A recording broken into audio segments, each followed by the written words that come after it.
CPI और IP दोनों के नंबर आए। सीपीआई के तौर पर तो राहत मिली है, महंगाई के मोर्चे पर एक बड़ी राहत के तौर पर देखा जा रहा है। अप्रैल महीने में खुदरा महंगाई दर 4.7% से घटी है और ये लगातार तीसरा महीना जब रिटेल महंगाई दर में हमको कटौती होती हुई दिखी है।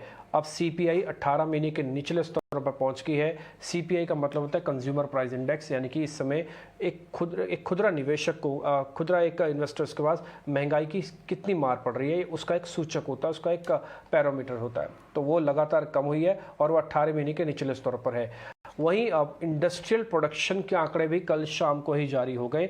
आंकड़ों में मार्च महीने में आईआईपी में 1.1% की कमी दर्ज की गई है। आईआईपी 2.2% से घटकर 1.1% है। ये प्रोडक्शन इंडस्ट्रियल आंकड़ों का मतलब इसमें इंडस्ट्री कोर हम अलग निकालते हैं और नॉन कोर इंडस्ट्रीज के आंकड़ों को अलग निकालते हैं। वहाँ पे जो ग्रोथ होती है उसको पैरामीटर्स को चेक किया जाता है और जो मार्च महीने के माफ़ कीजिए जो आंकड़े आए मई में, उसके अंदर हमको थोड़ी कटौती आती हुई दिखी है और एक कटौती मैंने आपको बताया 2.2% से घटकर 1.1% के आसपास रही है। और इसी पूरे मामले को समझने के लिए मेरे साथ वरिष्ठ पत्रकार मैथिली जी मैम जुड़ी है मेरे साथ। मैथिली मैम बहुत बहुत शुक्रिया, first of all thank you very much. एक बार आप जरा इस पूरे मामले को बताएंगे, आईआईपी जो 2.2 से 1.1 हुई है, इसका क्या मतलब और कितना ये चिंता की बात है, और दूसरा जो महंगाई के मोर्चे पर हम 18 महीने के निचले स्तरों पर आ गए हैं, ये कितनी बड़ी राहत है? आज शाम को रिजर्व बैंक ऑफ इंडिया और सरकार को एक खुशखबरी मिली। ये थी कि महंगाई की दर में थोड़ी सी वीकनेस आई है, थोड़ा सा सुधार हुआ है। अप्रैल के महीने में जो इन्फ्लेशन का नंबर है, जो हम कहते हैं कंज्यूमर प्राइस इन्फ्लेशन, वो 4.7% आया है। इसके पहले मार्च के महीने में 5.7% था।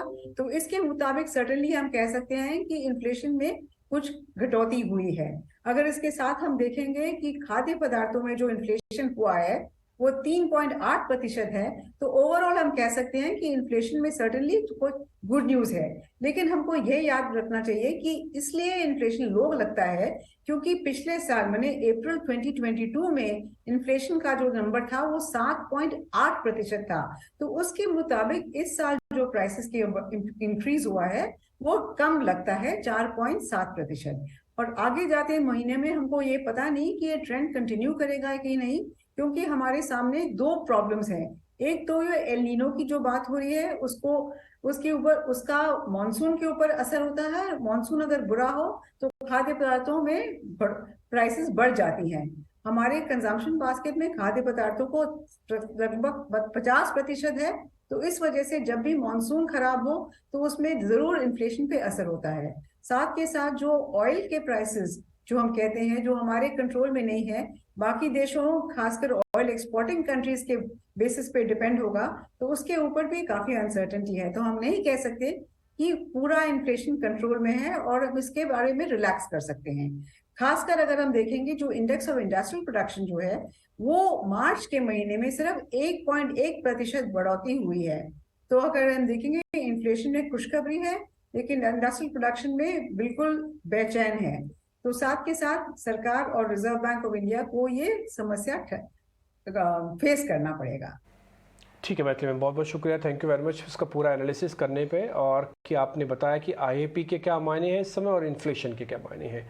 आगे बढ़ते हैं। जब इन्फ्लेशन के नंबर आते हैं या इन्फ्लेशन को लेकर कोई बातचीत होती है तो आरबीआई गवर्नर भी अपनी बात रखते हैं। देश के आरबीआई गवर्नर शक्तिकांत दास ने अपनी बात रखी है इस इन्फ्लेशन पे। आइए सुनते हैं वो क्या कह रहे हैं। The inflation numbers came out for the month of April, and it was very satisfying to note that the consumer price inflation last month it was 5 that is in the month of March, which really data was released in April, on April 12th. The consumer inflation, the headline inflation was 5.7%, and the inflation number for April which was released was 4.7%. So it gives me and my colleagues in the Reserve Bank to say with reasonable amount of confidence, in fact I would say with good amount of confidence, that the monetary policy is on the right track. ठीक है। तो हमने आपको यहाँ पे राजनीतिक जगत की खबरें बताई और साथ ही इन्फ्लेशन के डाटा को लेकर भी डिस्कस हुआ। फिलहाल इस बुलेटिन से इतना ही। नमस्कार।